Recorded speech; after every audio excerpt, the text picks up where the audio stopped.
Good morning. Welcome to Now You Know. And just want to mention this is a Katie Willett show. Katie started the show years ago, and sorry she can't be with us now. She is at Maple Crest Nursing Home, but doing fine, and hopefully she'll be watching this show soon. So we have as guests today, as you can see, I got 3 guests, and they're all from the Somerset Woods trustees. And we are standing near the Western Woods and Waters property, which was recently acquired by Somerset Woods trustees, and actually in several pieces, I guess. And we'll go into that here in a minute. And to my far right is Ernie Hilton, who is Vice President of Somerset Woods Trustees. To my immediate right is Jack Gibson, who is President of Somerset Woods Trustees. And then Bob Abbott, who is Property Steward for for Weston Woods and Waters. So we have hopefully a pretty informative and entertaining show for you this morning.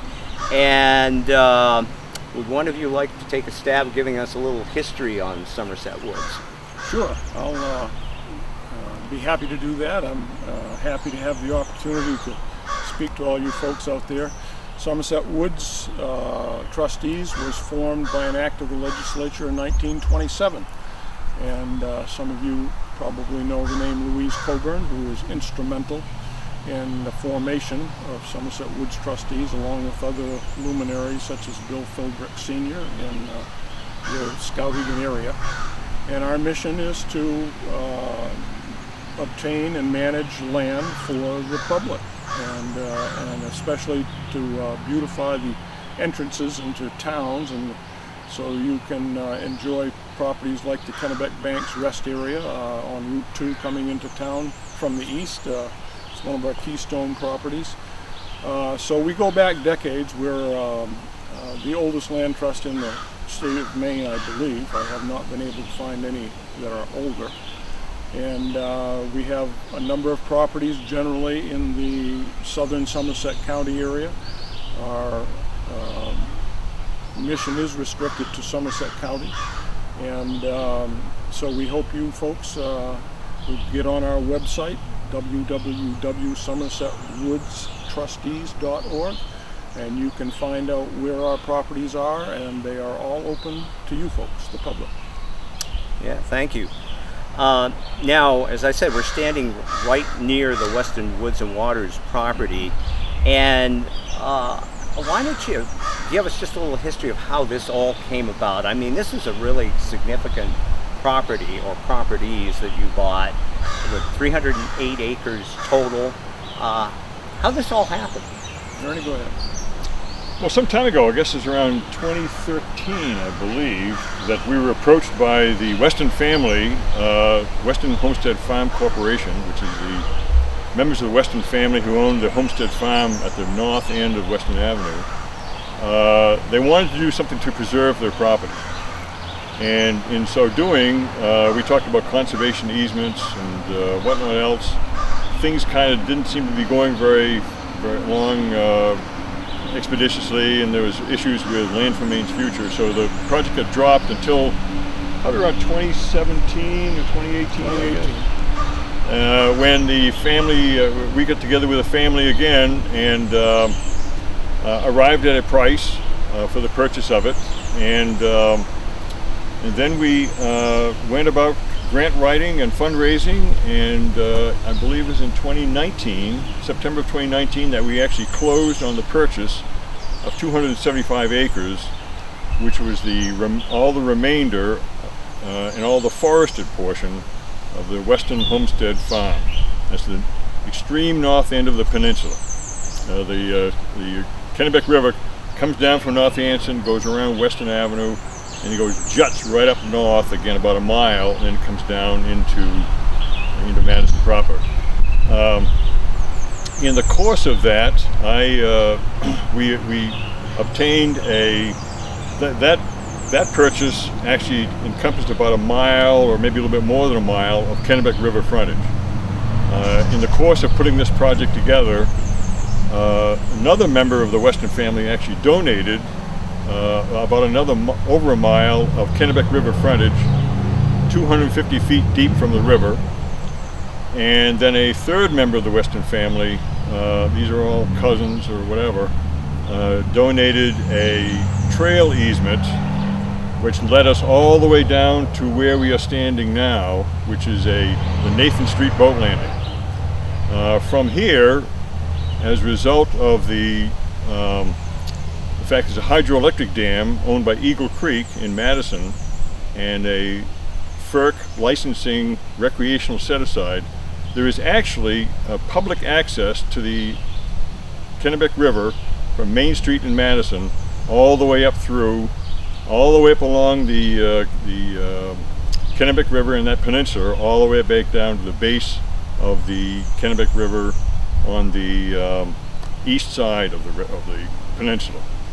So it's really a rather remarkable property when you put it all together and all the legalities. There is, as we speak, the state is in the process of acquiring the rail bed from Oakland up to, I guess it's Bingham, Solon, and with that will come essentially public access all the way down to Oakland. So it's really an incredible situation for the town of Madison. Last year we actually leased the entire project, the 303 acres, to the town of Madison so that they could, so it's under their liability insurance umbrella,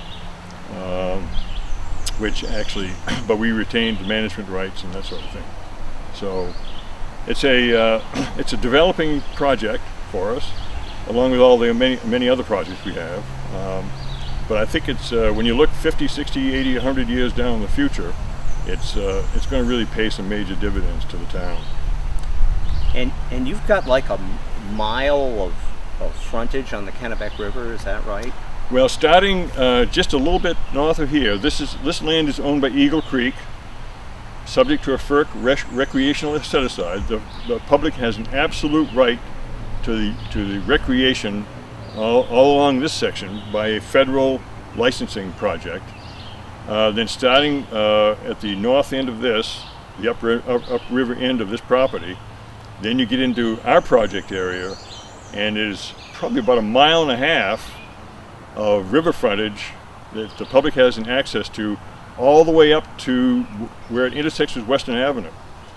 And then you cross Weston Avenue and you go through the woods. There's a number of trails that Bob Abbott has laid out, and there's another 1.5 miles that we actually own on the east side of the peninsula. The cornfields in there are subject to a Maine Farmland Trust conservation easement, and I believe they retained a Maine Farmland Trust as part of that conservation easement. I believe there's some limited public access even along that part of the Kennebec River. So it's an incredible asset for a town this size to have. When you think about it, where else in the state, or where else in the country do you find this much public access on a large river? It's rather astounding. Now, for those who are looking for access points to the Western Woods and Waters property, you can come up Western Ave, and this is how I got here. Western Ave, go down Houghton Street. Am I pronouncing that right? Houghton Street. Sorry.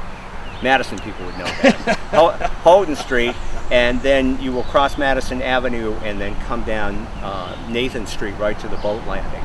And then there is a trail that runs off pretty close to the Kennebec River. It just goes right up from here, right within 100 feet of the Kennebec River. You just walk right up, start walking upriver.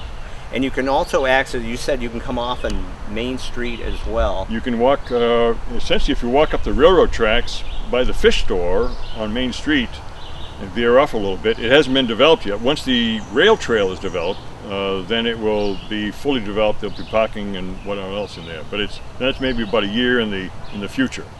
But at least for right now, you do actually have public access in through there. And you can also, if you continue up Weston Avenue, was it about 1.5 miles, you can also access either trail, either side. That's right. From there, are there any signs or markings as to where that is? A parking lot? Yeah, Bob has put up some signs there, and he's been our trail master and trail guru. So that's another access point. We are actually developing a third access point, if you will, out on Route 43.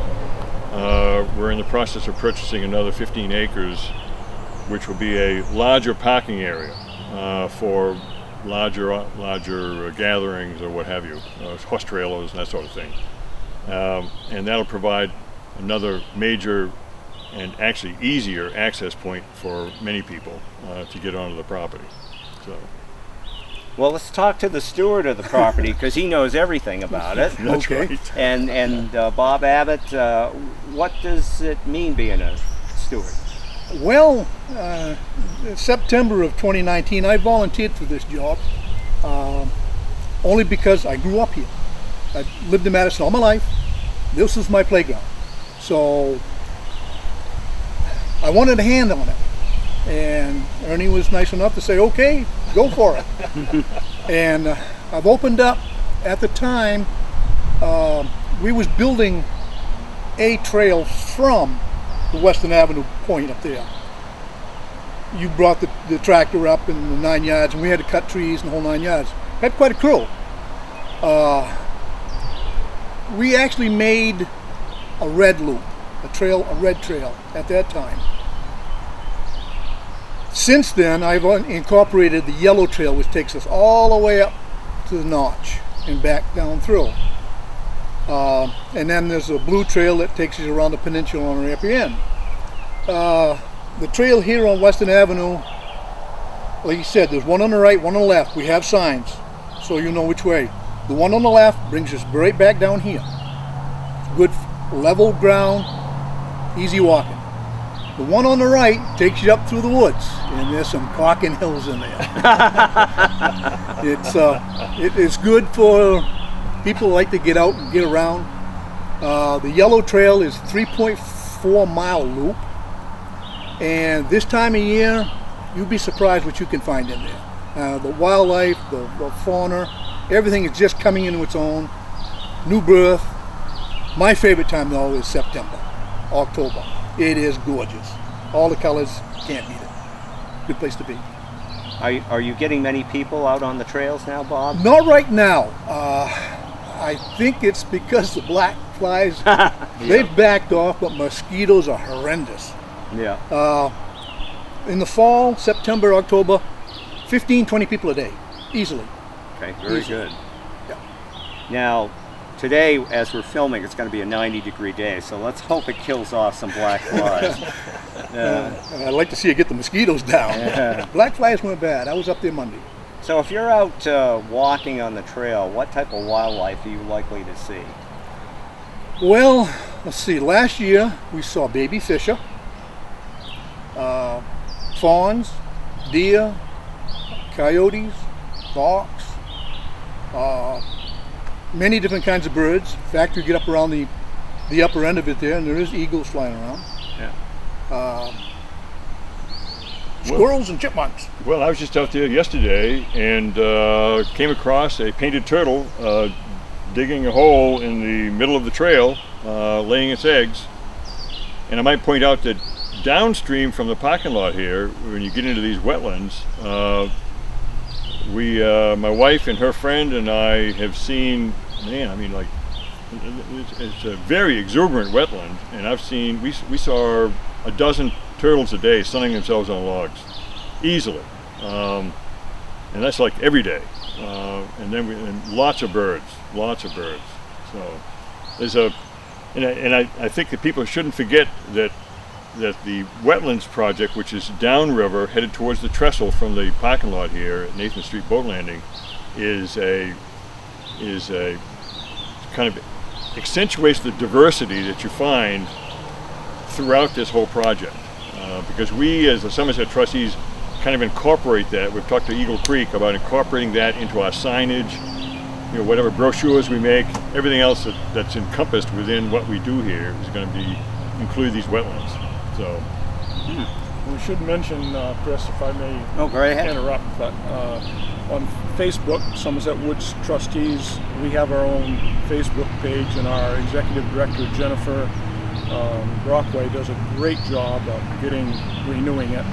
But specifically, Weston Woods and Waters has its own Facebook page too, so you can follow it. A lot of people are posting pictures, what they see. Bob has posted a lot of pictures of fawns and whatnot, so check it out. And actually, that brings Jennifer to my mind. Jennifer Brockway is your executive director. Unfortunately, she couldn't be here today, but you hired her, I think, if I'm right, back in April of 2020. And sounds as though she's doing some great things for you guys. She's been terrific. Our previous executive director, Nancy Williams, I thought we had done wonderfully with her, and we did. And I was just aghast when she gave her notice and got done. But Jennifer came to our attention, and she was interested in working with us, and she has been tremendous. I mean, she's a good fundraiser with applying for grants and things like that. She's done wonderful things there. Like I say, her activity on Facebook for us with new pictures and new items of interest has been great. She's enlisted Main Street Skowhegan as a partner, and so their outdoor program, we've been very active with different outdoor programs with them, and so she's been just a tremendous asset. Yeah. Well, and we've gotten to experience her a little bit on the Lake Association, Lake Western Association. Yeah. Fortunate she could spare a little time for us too, and she is already proving an asset to us as well. So, Bob, as a property steward, I mean, I know you maintain the trails and so forth, but what are some of the other functions of a property steward? You got me. I haven't been asked to do much of anything. Yeah. Well, Bob is actually the public emissary for all of us. And he's a good one. People enjoy him. He knows the history of these woods, and he tells the stories, and they're all factually based. I mean, he actually knows more about these woods than many of the Weston family do. So he's an incredible asset for us. I had help from the Westons, though. I've actually sat with Bob and Bill Westons, Eunice Todd. I remember when Ava and Nettie lived in where Nancy lives now, and that was back in the mid-'60s. These are all folks who have passed on now. Yes, all gone now. And then your grandfather worked for the Westons. My grandfather was actually a herdsman for all of them. He worked for Theodore, Nathan, and Benjamin Westons when they had the houses up there and the farms. Yeah. So there's quite a bit of history involved here, and I guess the Westons had owned this property for 225 years and so before it finally, and it got divided up, right? There was like the Weston home that got sold off separately, right? And then, Well, there are a number of different Western farms that were established over time. Okay, yeah. You know, Yeah. I mean, as Madison was developed, it was laid out, surveyed out lots. Of course, this came out of the Commonwealth of Massachusetts here, Yes. and it was so Joseph Weston of Skowhegan Yeah. was sort of like the forebear, at least locally, of all the Weston family coming up in here, and then he actually helped Benedict Arnold, as I understand it, in his traverse up through. Joseph's son, Deacon Ben, I believe Bob probably knows better than I do, but he was the one who actually established where the homestead is now. Yep. Was he a deacon, or was his name just Deacon Ben? He was supposedly the deacon He was the of the deacon. Catholic Congregational Church. Yeah. Okay. And I guess it would have been his sons that. There's several generations that go past, and then you got BPJ Weston, and you have these other Weston families that kind of establishing that have farms there. And then you have, sometime around the late 19th century, you just have this while this huge industrialization is taking place throughout most of Maine. and certainly right in here, the Weston family was really instrumental to a lot of that. You know, being the founders of the paper mill down here in Madison, and taking other major initiatives here. So. Okay. Well, Somerset Woods, when you bought the property, you preserve property, and in perpetuity, I think is the right word for that. What are some of the aspects of preserving a property? Well, I first of all, Chris, I would not use the word preserve. Okay. I would use the word conserve. Conserve.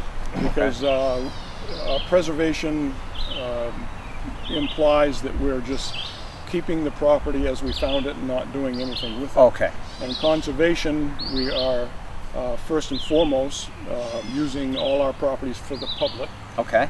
But so recreation is big, but wildlife habitat goes hand in hand with that. We don't do anything that will interfere with wildlife habitat. That's first and foremost on our mind.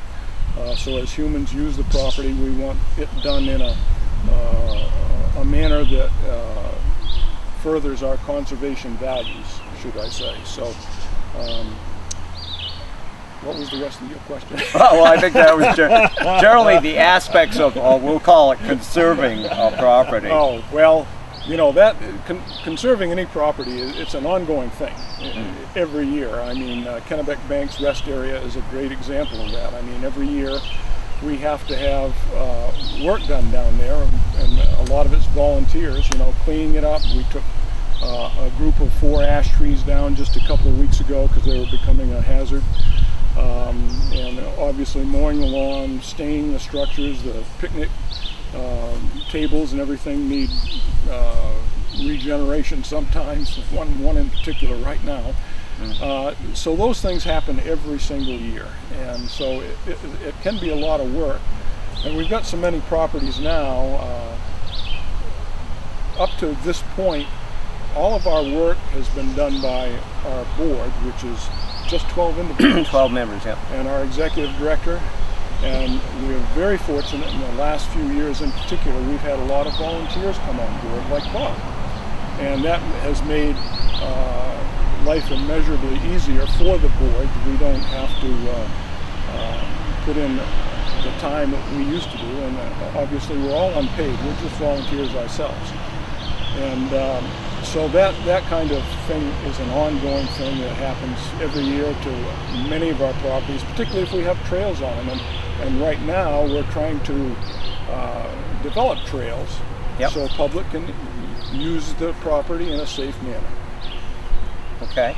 And you've got interesting aspects to this property too. I guess in the upper part of the property, north part of the property, you have a couple vernal pools. Yeah, we have some vernal pools that are actually very significant vernal pools. Fairy shrimp a couple of years ago, we found fairy shrimp. They were too numerous to count. There were just hundreds of them. Then there's a swale that's probably about 3/8 of a mile long.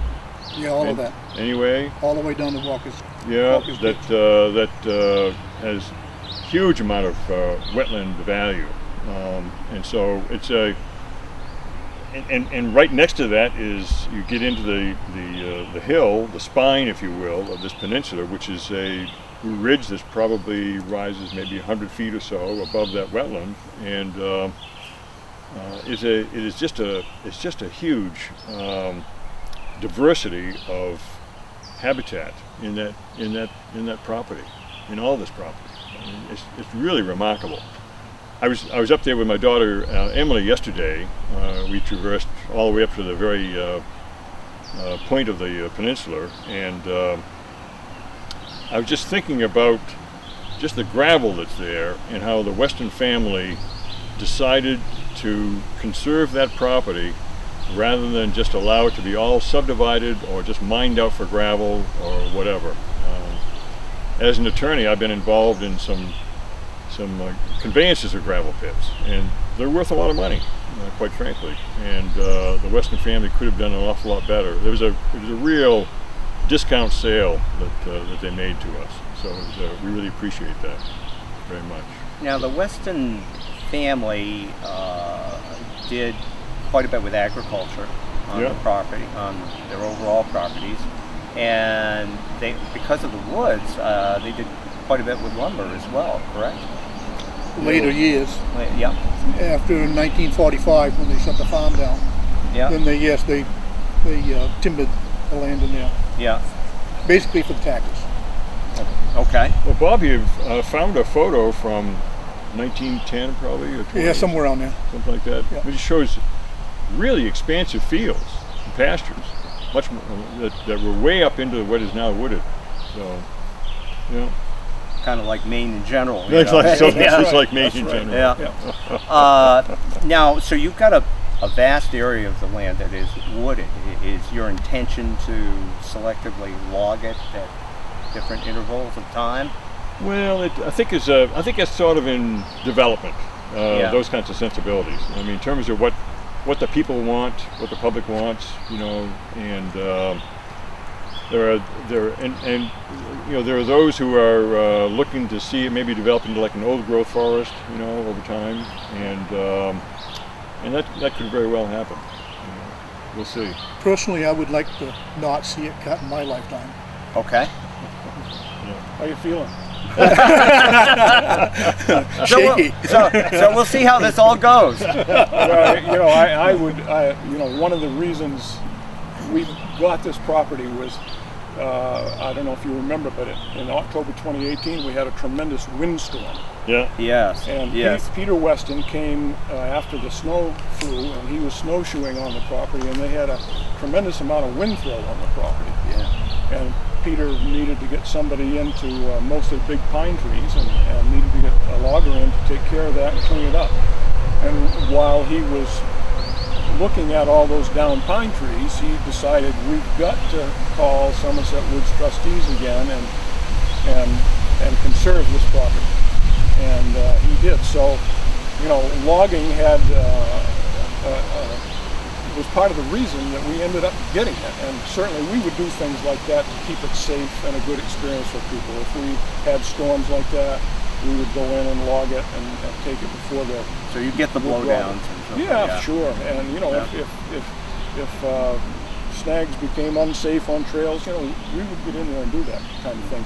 But recreation and wildlife habitat, that's what we're going to manage it for. So on the recreation side, I mean, you've got people can walk the paths and things like that. What other types of recreation can you do on this property? You do almost anything. It's non-motorized, Non-motorized. pretty much. Actually, there's been mountain bikes, horses, basically. Yeah. Skiing, snowshoeing. Yeah, Yeah, wintertime. wintertime stuff. Actually, Yeah, sledding. Yeah. People Dog actually sledding? been up there with sleds, Dog sleds. especially the ferry road out to Southfield, down the hill right there. Yeah, they've actually taken toboggans down there Oh, is that right? this year. So I'm taking the trails are probably not groomed in the wintertime, are they, for cross-country skiing, or are they? Not this year.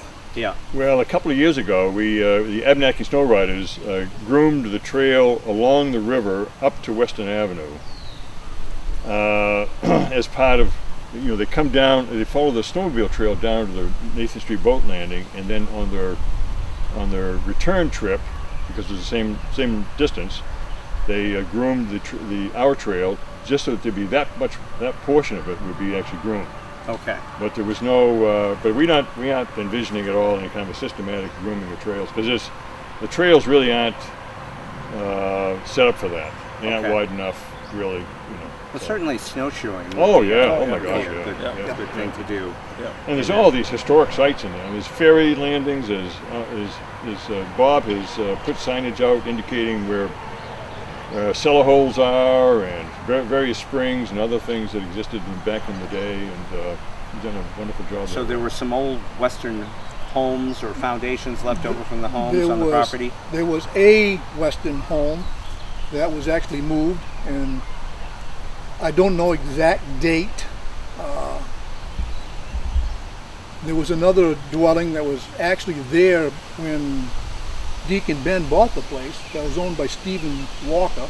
Yeah. That's why there's a Stephen Walker, there's a Walker Springs and Walker's Ditch and Walker's Orchard, Walker's Field. It was all part of the land that he owned.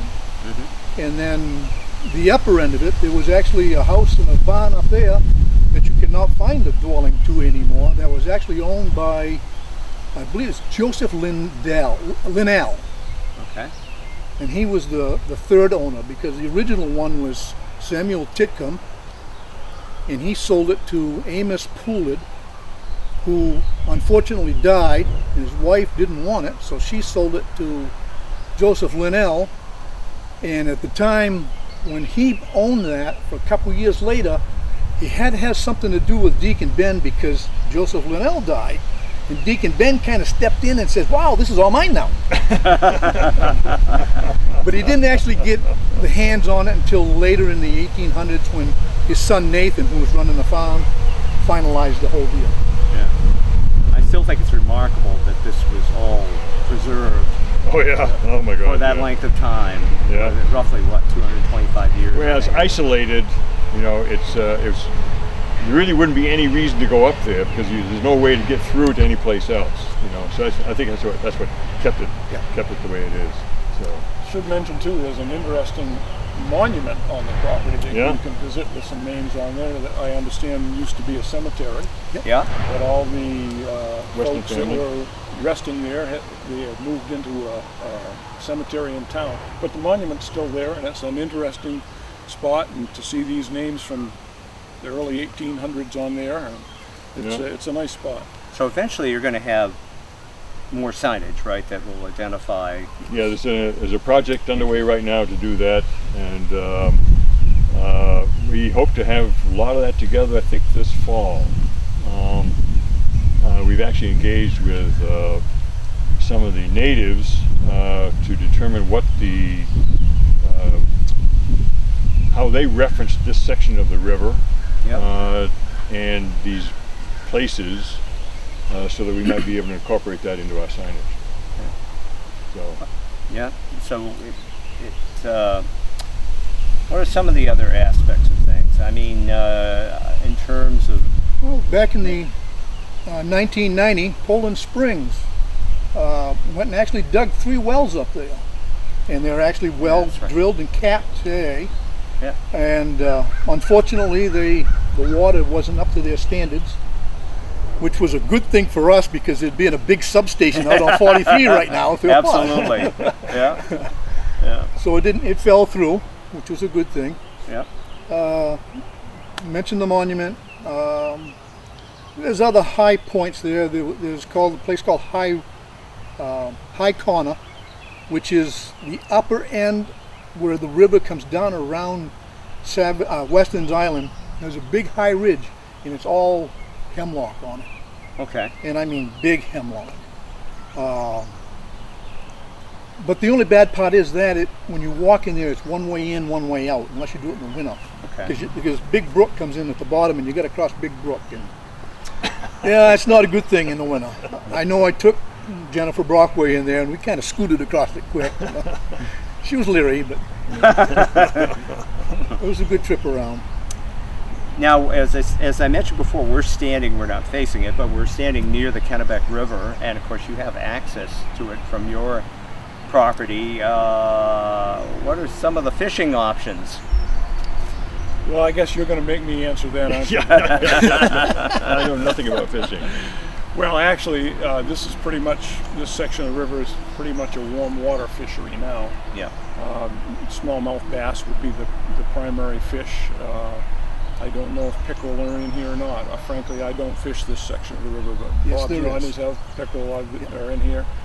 And I understand if you get probably north of Weston Island, where the current picks up and the water temperature may be a little better, there are landlocked salmon that have been caught up that way. I do know that. And brown trout are in this section. I know perch, Bob. Perch Oh, yes. Yeah. Yellow or white? Yellow. Yellow. Yeah. Yeah. So there's opportunity here. You got to be a little bit careful when you get upriver, because you have some gravel bars in the river, and especially right now the river is tremendously low. And so you got to exercise a little caution. I don't know if you can take your pontoon boat up there. You know, it's interesting though. I mean, standing once again, we're looking at the river from here, and how underutilized it seems to be. You would expect a nice day like today, you might see a few boats out on the river. Certainly where my camp is on Lake Weston, I can guarantee you there's plenty of boats out there today. But on the river, not so much. It's a weekday. Yeah, sorry. Do you see many on the weekend? Yeah, quite a bit. Yeah. There's another short story was put out by Alice Weston Todd called Life on Grandpa's Farm.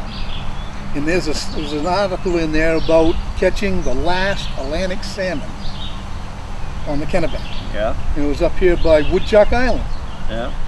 back in 1880. So we did have fish, good fish back then. But you got to also remember the dam and the bridge was not here back then. Yeah. Well, I'll take that back. The bridge was. The bridge was here. The bridge was here in 1829. So yes. Well, recently there's been some talk about dams, this one and Skowhegan, and I don't know if we want to wade into that controversy, but if These dams here weren't part of that discussion. No. That was one of the 4 dams that let from Lockwood got heading them up to the Sandy, right? up to the Sandy. Okay. Yeah, these are above the Sandy. Okay. Yeah. Well, we'll leave that subject for another Yeah, day we should. anyway. I think so. I will point out though that this section of the river up until the probably 1890 or so had a huge amount of traffic on it, and we talk about traffic on the river because of all the logs. And it's all long logs. There was, I think, 63 different mills that were being supplied by wood coming down the river, and that's, of course, you see all these piers out in the middle of the river here, and so there's a huge amount of activity just in handling wood. Then it changed to short wood, 4-foot wood, and of course that continued until 1976. So it was, and I think in 1976, or the high point, I think there was something like 350 or 400,000 cords of wood that was floated down the river. So it was you talk about activity on the river, there was a lot of it. A lot of it. There's a huge history of the Westons being involved in all that river trade, all the wood that's being either cut or used or milled out or whatever. You know? Of course, with Somerset Woods, the Filbert family was very active. In Well, that the Coburn business. family. And the Coburn family, Yeah. going even farther back. Yeah. There's probably about 25,000 cords of 4-foot pulp still on the bottom. Oh, yeah. And like, how many years does it take for that to rot? Well, I don't know. Some of it never will. Yeah. It's still laying there. You can see, especially up around Solon, where it's shallow and you can readily see them.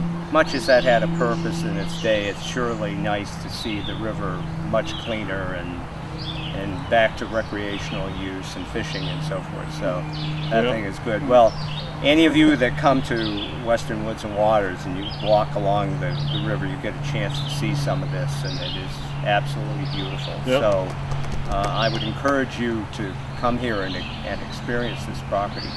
Now, you've reached out to the community and actually to Madison, right, to get some involvement from the town at schools, and I understand that actually the cross-country team has used this, right, to practice? Cross-country team is starting to use it. There's a 100-mile club in the elementary school and the junior high. They are using these trails pretty actively, and we're moving trails around, shifting things to try to accommodate them as best we can. You know, I think it's as in everything else. I mean, the community is becoming ever more aware of what the resources are, and are just. You mentioned the development of a trail from the elementary school. We have a trail developed from the elementary school. They got a couple of trail licenses to make that into a more permanent, something which is more stable, and that's happened just in the last week or so. And I think that Bob, you've seen the cross-country team, boys and girls. Boys and girls. Boys and girls running up there. When you think of what I wasn't a cross-country runner, maybe you guys were, but Not me. to have the opportunity to have, I mean, this is like a world-class running trail, really, for cross-country purposes. Because you got the flat, you've got steep hills. They aren't so steep that you have to do it isn't like rock climbing or something like that. I mean, it's still on a trail, but it's aerobic. If you call it that. Yeah, those hills sound kind of tough. When we get to our age, it is. Now you've leased the property to the town of Madison, and the Yeah, it's all in a lease to the town of Madison. dominant reason is for liability coverage. Yeah, just to get some liability coverage. Insurance. Yeah. So if somebody should get hurt here, Yeah. hopefully not. But Yeah, the town of Madison, just like any town, has umbrella coverage for all the activities. The town of Madison already has any number of athletic fields around and that sort of thing. So it was it didn't cost anything. It was pretty easy to do, so that's now in place. Yeah. So hopefully over this next year, I mean, you're going to try to do more with signage and maps and Yeah. those types of things. Yeah. Yep. And we'll be able to hook into the rail trail because the state will in fact redevelop the railroad bed into a trail over the course of the next year or so. I've talked to the folks down at the state about that, and that's kind of in the works.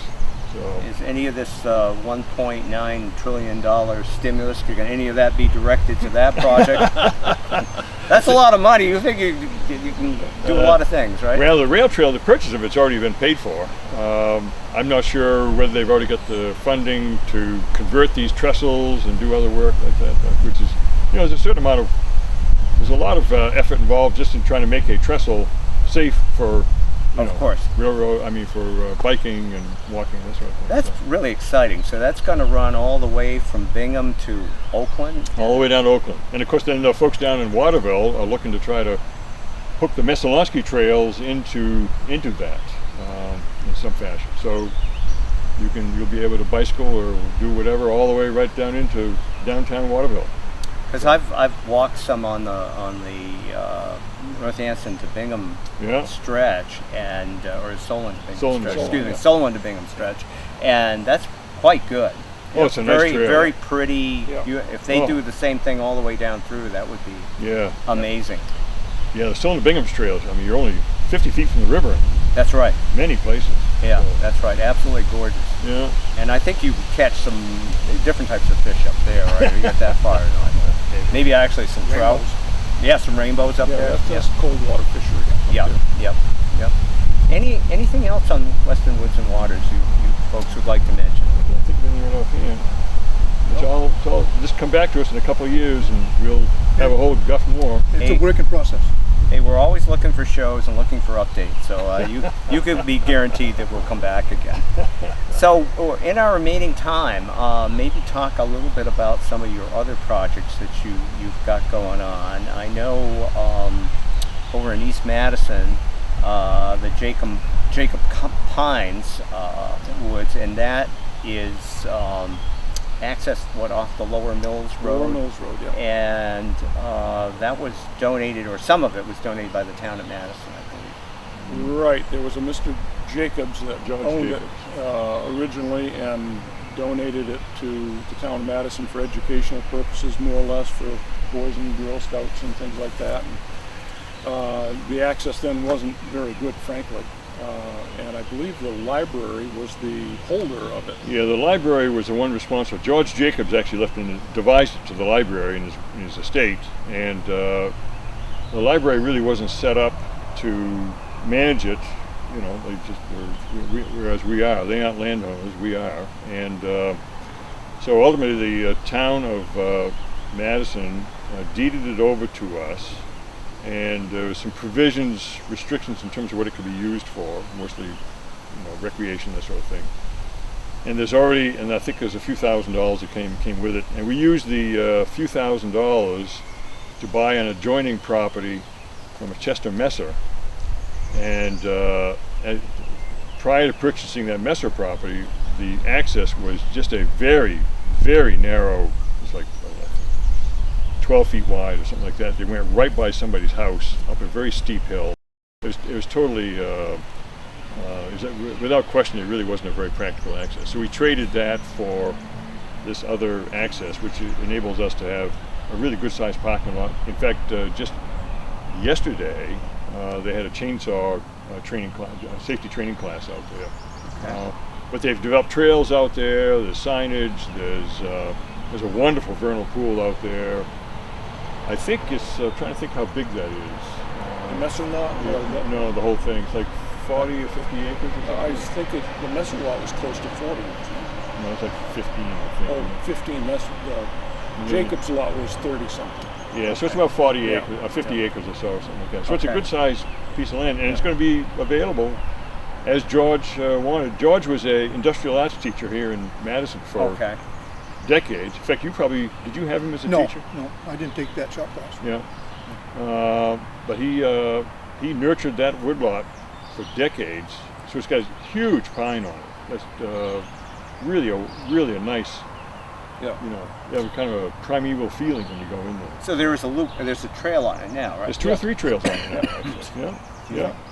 Oh, yeah. So that's available anytime. And so that is access from the Lower Mills Road? No, yeah, you go up the East Madison Road, turn right on the Lower Mills Road, and up there probably half a mile or so you'll see a sign, and there's a nice parking lot. Yeah, you can pull in, get off the road, and it's a nice spot. And it's one of the nicer snowshoes my wife and I had this winter.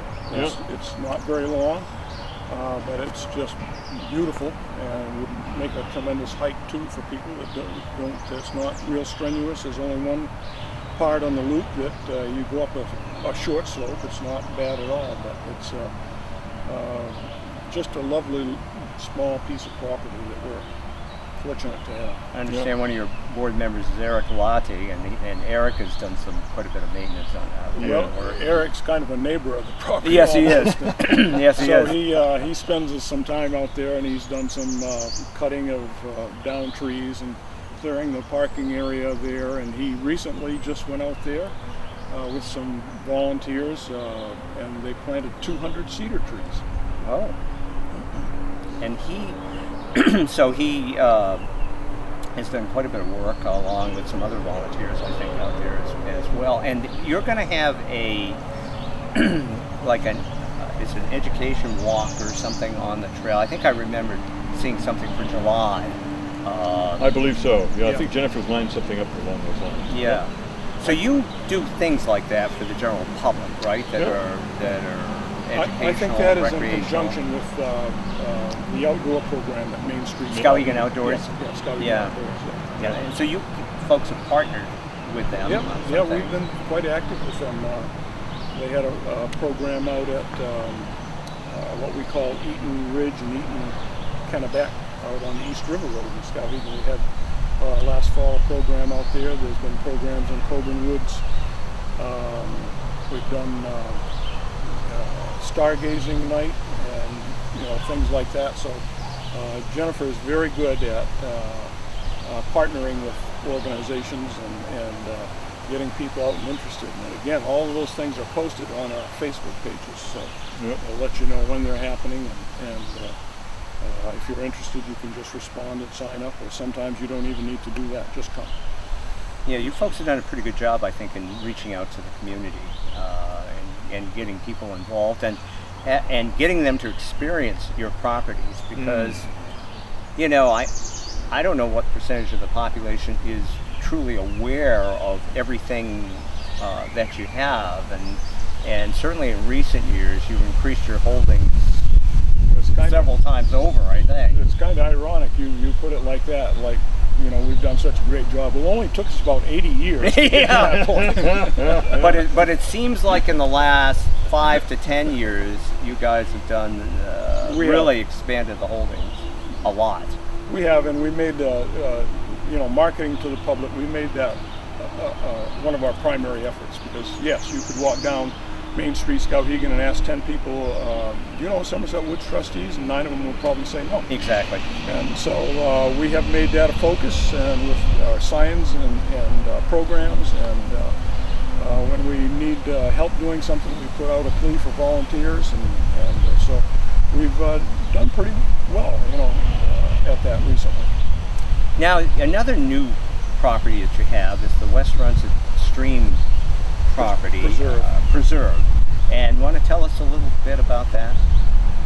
Well, West Somerset Stream Preserve is really a culmination of 2 properties. We had what we call the swimming hole that was I believe, one of our original properties in 1927, and it was a swimming hole that people for decades could literally drive right through the woods down to the stream and use it as a picnic area and a swimming hole. And so that's how that name came about. It's relatively small, I think only about 15 acres or something like that. And I don't know, it may have had maybe 400 or 500 feet of frontage on West Somerset Stream. We had the opportunity to get a parcel off of Robin Court, which Robin Court comes off Melbourne's Mills Road, and it abuts the swimming hole property. I think it was 38 acres, and so it gives us about 53, 55 acres or something there. More importantly, it added 800 feet of river frontage. Mm-hmm. So we have a nice section of river frontage there. And so last year, one focus was after we fundraised for it, and again, Jennifer was great. She got some good grants to purchase it, and so we were able to meet the purchase price quite easily. And then we set about to making trails, and you can access it still through the old what we call the swimming hole property. But we have another access developed. There's off of Robin Court. There's a short spur out of the northeast corner that goes down the hill a little bit, called Evergreen Drive, I believe, and ends in just a parking area. And that's all our property now. And so you can go down there, and a couple of different trails leave from that parking area, and you can make a loop one way or make a loop the other way, or go down and back, whatever you want. We have a nice spot right on a high point of the bank, and it must be 100 feet above the level of the water. Mm-hmm. And we've cut out a little bit so you can just sit there. There's a bench there now, and sit there, and you can look right down the West Somerset Stream. It has some interesting terrain. Yeah. Very dissected terrain, yeah. And so you're moving up and down a lot. Streams flowing through it. Yeah. Now, just down below this, you've got Parsons Field and Malden Woods, and it just goes right down to the eddy, doesn't it? Pretty close. Just about to the eddy. To get to the eddy proper and our property that goes around the eddy, you would have to come out on Malden's Mills for just a little bit, cross Route 2, and you'd be right on there. Our goal is to connect what we call Kennebec Pines, which goes along the river on Route 2, to Malden's Woods, to Parsons Field, and there's an existing trail, a nice existing trail that goes off the back end of Parsons Field, but we don't own that parcel that it crosses. Okay. But we have had permission to allow people to hike on it. Okay. And that joins our West Somerset Stream Preserve. So our goal is to formalize a trail that would connect all these things together. Hmm. That sounds pretty exciting. Of course, the Melbourne's Woods property was leased out to the Maine Appalachian Trail Club. That was my next question, actually. There you Good go. lead in, Ernie. All right. Yeah. Tell us about this. It sounds pretty exciting. Well, it turns out the Maine Appalachian Trail Club, which is in charge of the entire maintenance of the Appalachian Trail over its 300 miles or so Something in the like state that. of Maine, Yep. and the most difficult sections, generally speaking, of the Appalachian Trail, including the 100-mile wilderness and all of it. Turns out the center point of that trail is most easily accessed. Now, the entire trail is most easily accessed by a point somewhere around Skowhegan. And so the trail club came to us probably 6 or 8 years ago or more. All of that. Yeah, 10. Looking for a piece of land that we might have that they could put up something. And I personally thought it was just going to be like a tool shed or something, but it turned out that they wanted to do more than that. They wanted to have a training center for trail construction, trail maintenance, and so we leased them a 50-acre piece. They are, this year, I think, they're going to be starting construction on that. It's like a $1.5 million project, I believe.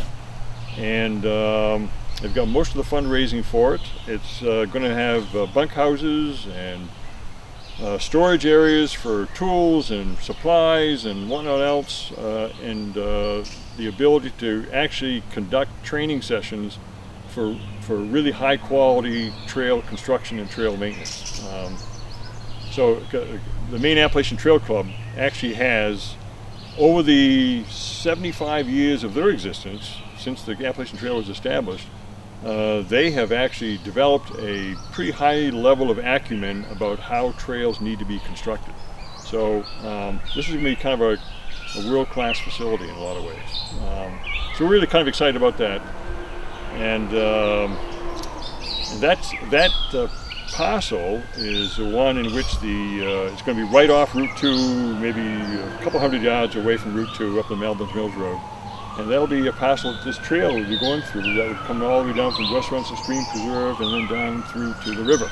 So I guess another project we kind of have in mind is to build like a running trail or just recreational trail all along the Big Eddy and all from Coburn Park all along the Big Eddy and all the way out around to the boat launch, Cleveland Landing boat launch.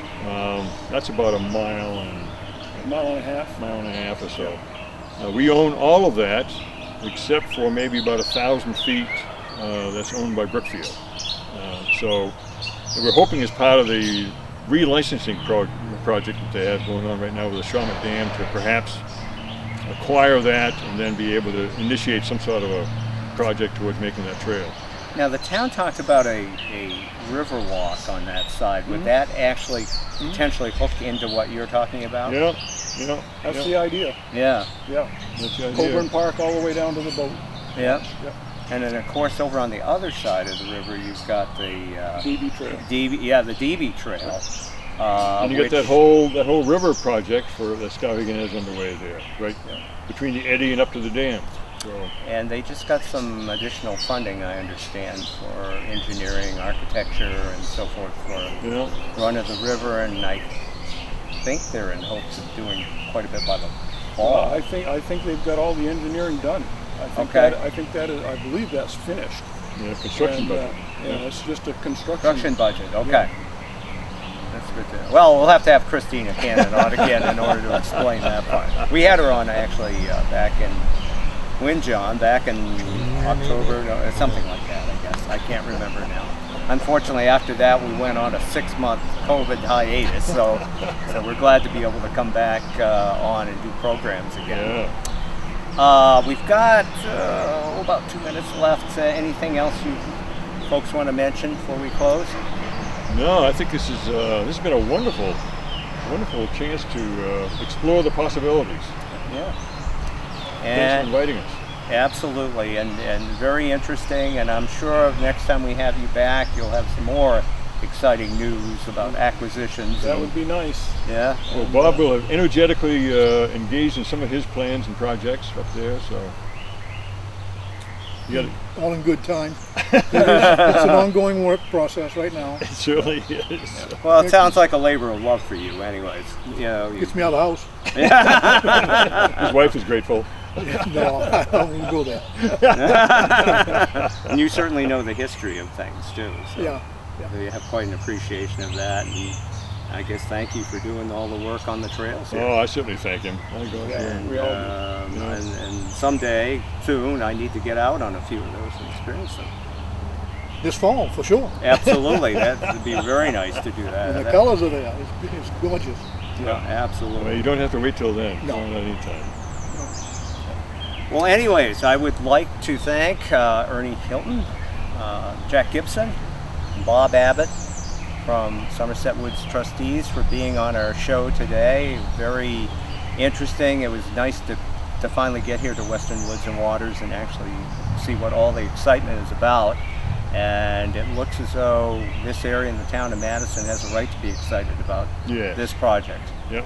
So I'd like to thank you folks for watching, and now you know.